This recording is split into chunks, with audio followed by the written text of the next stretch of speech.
Radio صدائے حریت جموں کشمیر سے سنیے تازہ ترین خبریں۔ کل جماعتی حریت کانفرنس کے چیئرمین سید علی گیلانی اور دیگر حریت رہنماؤں اور تنظیموں نے گزشتہ روز سری نگر میں بھارتی فوجیوں کے ہاتھوں شہید ہونے والے حزب المجاہدین کے کمانڈر جنید صحرائی اور ان کے ساتھی کو شاندار خراج عقیدت پیش کرتے ہوئے کہا ہے کہ وہ اپنی قوم کے تمام بہادر سپوتوں کے عزم اور ہمت کو سلام پیش کرتے ہیں جو آزادی کے مقصد کے لیے اپنی جانوں کا نذرانہ پیش کر رہے ہیں۔ پوری دنیا کورونا وائرس پر قابو پانے میں مصروف ہے، لیکن بھارت کشمیر میں اپنے مذموم ایجنڈے کو آگے بڑھا رہا ہے۔ انہوں نے سینئر حریت رہنما محمد اشرف صحرائی کو ان کی ثابت قدمی پر خراج تحسین پیش کرتے ہوئے کہا کہ شہادتوں کا یہ اٹوٹ سلسلہ اس بات کو ثابت کرتا ہے کہ کشمیری بھارتی قبضے کو کسی صورت قبول کرنے کو تیار نہیں۔ وہ وقت دور نہیں جب بھارت جموں کشمیر سے ذلیل اور رسوا ہو کر نکلے گا، کیونکہ اہل کشمیر کا بچہ بچہ برہان وانی، ریاض نائکو اور جنید صحرائی بن چکا ہے۔ بھارتی فوج نے جنید صحرائی کو گزشتہ روز محاصرے اور تلاشی کی ایک پرتشدد کارروائی کے دوران شہید کر دیا تھا۔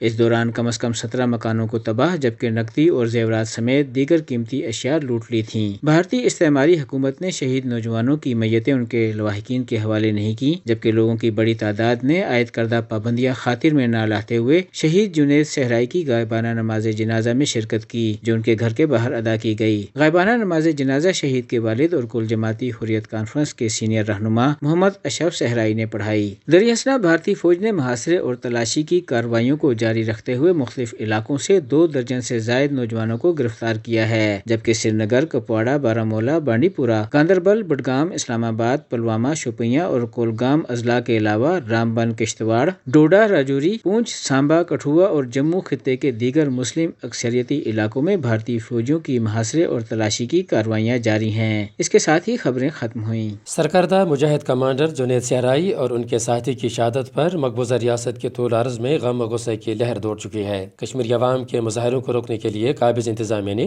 ظالمانہ فوجی لاک ڈاؤن اور دیگر ناروا پابندیوں کو مزید سخت کر دیا ہے۔ مرکزی شہر سری نگر میں اب بھی دھواں اٹھ رہا ہے۔ قابض دھندوں نے گزشتہ روز شہر کے معروف علاقے نواکدل میں محاصرے اور مار دھاڑ کی کارروائیوں میں اس پورے علاقے کو تاراج کر دیا تھا۔ یہاں قیامت صغریٰ کے مناظر ہیں، ہر طرف چیخ و پکار اور آہ و بکا کا عالم ہے۔ مجاہدین کے تعاقب کے بہانے نازی سرکار کے یہ لٹیرے ایک مکروہ منصوبے کے تحت نہ صرف کشمیریوں کی جائیداد و املاک کو برباد کر رہے ہیں، بلکہ ان کے مال و اسباب کو بھی دو ہاتھوں سے لوٹا جا رہا ہے۔ نواکدل سے نگر میں بھارت کی سفاک سپاہ کی غارت گری کا نشانہ بننے والی خواتین ان وردی پوش ڈاکوؤں کی نقب زنی پر آج سراپا احتجاج ہیں۔ نیچے کیا کچن میں بند، میرا سارا جائیداد بستر پردے وردے یہاں پھاڑ دیے کتوں نے، انسانوں نے۔ 1:30 بجے آئے، سی آر پی تھی، ہمیں بولا کھڑکیوں سے دروازہ کھولو، ہم ڈر گئے، ہم نے دروازہ نہیں کھولا، ہم پھر نیچے بیٹھے تھے، ہم ڈر گئے بہت، دیوار سے چڑھے، دیوار سے دروازہ کھولا، وہاں سے میرا دیور بڑا نکلا، ان کو بولا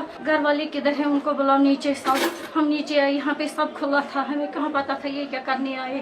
پھر ہم نیچے بیٹھے تھے، انہوں نے بولا کچھ نہیں ہے۔ یہ جھوٹ ہے، یہ بھارتی کتا ہے، غلط بولو، یہ اس کو آنکھ کا موقع ہے، ان کو چوری کرنا، گھر پر گھس کر سارا زیور لے لیا، چوری پیسہ لے لیا، بچوں کو پیسہ لے لیا۔